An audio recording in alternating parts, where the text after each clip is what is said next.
Hello, and welcome to another broadcast from the Association of PEMF Professionals, the AOPP. I'm Jerry Dreessen. I am the Executive Director of the AOPP. And today, what I want to do is talk a little bit about some of the things we're doing, but excuse me, also some of the things that I'm seeing talked about a lot in PEMF as far as PEMF users. And this part of the reason why we exist as an organization is to help teach these things. And we become a member, we have lots of information on what you need to know if you're going to be using a PEMF device on people other than yourself, if you're going to open up a business and things like that. So I thought what I would do is kind of go through a list of things as far as using PEMF on people or animals that are either things that they're wearing or that are near them, especially electronic devices. And I'm getting a lot of uh, from our Facebook group, but also emails and stuff asking questions about, what do we do if somebody's wearing this, or can metal affect people, whether it's in them or on them, around them, and animals. And so I want to take time today to go over those things. And so let's go over here and drop down. So some of the things to think about it, and we talk about this and educate people on when they're working with people to make sure that they have a checklist, because sometimes it's like, hey, can I try that? Yeah, sit down, let me put this on you, and there's no checklist.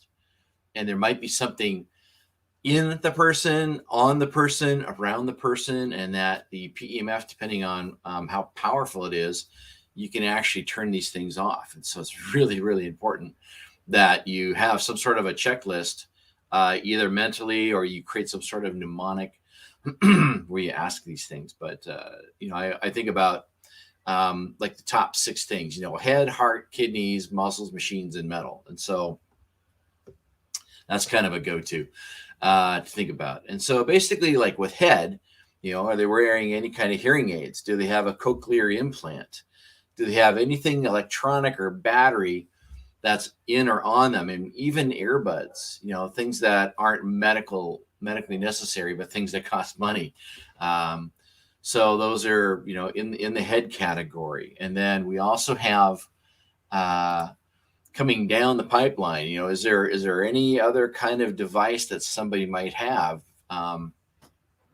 People ask about, if they have a metal plate in their head or something like that. And oftentimes PEMF will create kind of like a Tesla coil discharge. In fact, probably one of my most amazing events I had is when I had a collar on a human that was wearing a gold necklace. And while it was on, I was looking at the little blue electric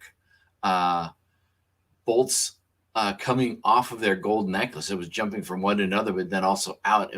I wanted to make a movie of it. It was so bizarre. I was kind of like awestruck watching this. The person didn't feel it. They didn't even know what was happening. But that's one of the things. And so oftentimes you got to be aware of this, especially if it's a metal that conducts, like gold or silver or copper.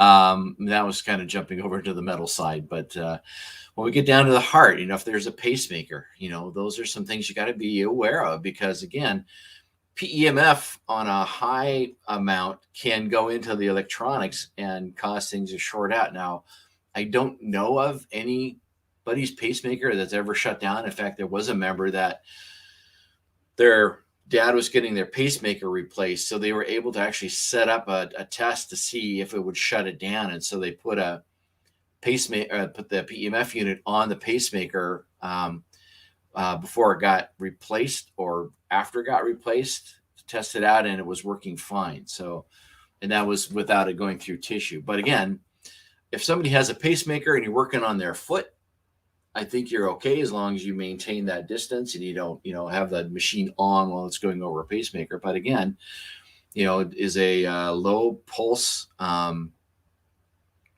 PEMF going to be okay? And we just want to err on the side of caution. And if anybody, has a cochlear implant or has, hearing aids or a pacemaker, or this next one, if they have a internal insulin pump, um, the answer is no.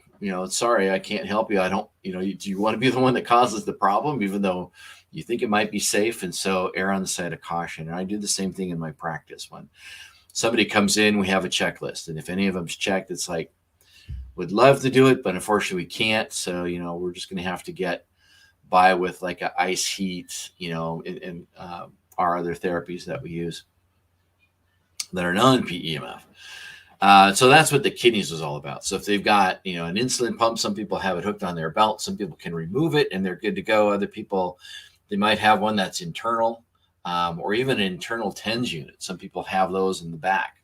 So those are, we're getting into the muscles. And if they have any kind of implant where they've got some sort of an electronic connection with it through Bluetooth, those are some things to think about. So again, take what I'm saying right now and create a checklist, and put it on your phone, and just do you have bang bang bang bang bang? And if they say no to those things, that's good, because oftentimes you say, do you have any electronic devices? They say no and not realize that that something that they're wearing is an electronic device. To them, it's just, it's just got batteries, but if it's got electronic components, that's what you got to be careful of. As far as machines, if you're around anything that is sensitive to electronic pulses, you have to be careful. And that's why we, talk about key fobs. I killed somebody's key fob many, many years ago when we were doing this. And I told people, make sure you got rid of your keys. Some people don't know what the word fob means. And so that's the electronic device that you push to lock and unlock your car. And, those of us to have them, we just say fob. And for some people, they may not know what it is. So, make sure you remove anything in your pockets that are, are electronic, like the device you use to lock and unlock your car. So I was working with a guy on his shoulder. He was fine. Then he took it, put it on his quad, and that's where his keys were. That's where his key fob was. And I said, did you take out your keys? He goes, oh, I forgot. Let me do that real quick. And, set it aside. And he came back later and goes, yeah, it doesn't work. And it's like, we've got a list for a reason. So I've done it. I've actually seen that happen. So it can happen. Some people will purchase just a little wire cage, and you can probably get it at Kohl's or even online. But we use it like as a Faraday cage, and people put their electronics in that, and it's fine. Or whatever they have, if you're traveling and you're working on people, then you have like a basket or a holder, and you have them put things in it, and then you set that 10 feet away from where you're working. And it's really important that you do that. Now, when you're working with animals, it's the same thing. Is there any metal in or around them or on them? And if that metal arcs a little bit, is that going to cause a problem? Is it going to, catch their hair on fire or something like that? You got to, be careful of that, but you also have to inspect and be present when that's there. So things to think about. And then the other thing that I wanted to talk a little bit about was some of the things we're doing on the inside of the AOPP. You notice we had a big change up. We're bringing everybody in as a member, and inside that membership, then you'll have access to all of the things that we do. For example, I just published another inside continuing education about how to handle knee injuries. And so, what is a knee injury? What are the things that can be injured? How do you use PEMF with knee injuries? And so we're continuing our educational series on that, and you can be a part of it. But we're going through, and we've got verified credentials. We want to help you with that with your business. We're working with regulatory, being advocates for that on the regulatory side. Also, the practitioner consumer protection, and so those are, again, just like what this is. And the reason we're broadcasting it live and making it available to everybody is so that you can share those with other PEMF providers too, because this right here is probably one of the major things that we hear about. And I want to make sure everybody gets a chance to at least get this part. But also go back through the threads here on Facebook and even on YouTube. You can find and do a search on PEMF and herniated discs. And you'll see my little model that I have and how PEMF can actually injure somebody that has a disc problem. And that's one of the other things you need to talk about. And then we cover that, on the inside of AOPP. We cover that pretty extensively.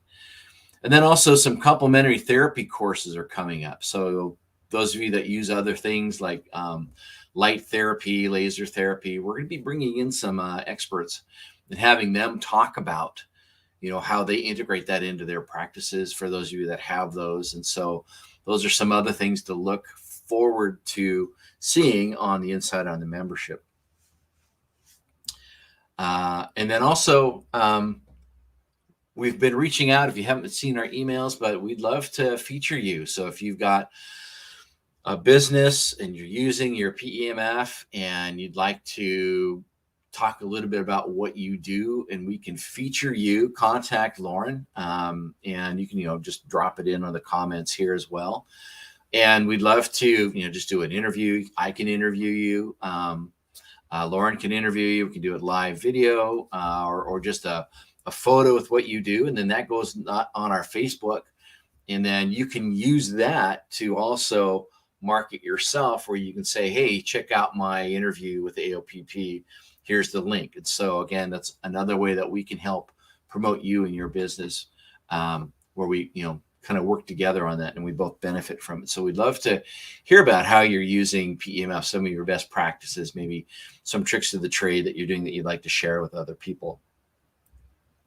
If you are interested in becoming a member, you can just go to our website, pemfprofessionals.com, and go to the membership. There's different memberships that you can join, and you can